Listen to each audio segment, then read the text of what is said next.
هل تساءلت يوما ما سر صمود مدارس الديوبندية وتأثيرها الممتد من الهند إلى الخليج وأوروبا؟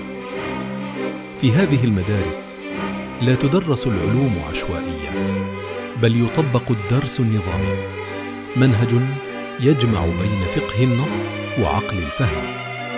ولكن السر الحقيقي لا يقف عند الكتب، بل في التربية الروحية، تزكية القلب وتصحيح النية، أن يكون الطالب عبداً لله قبل أن يكون عالماً.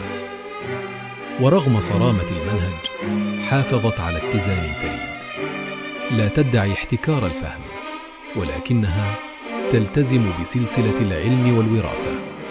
ومن هنا خرج آلاف العلماء الذين خدموا الدعوة في العالم.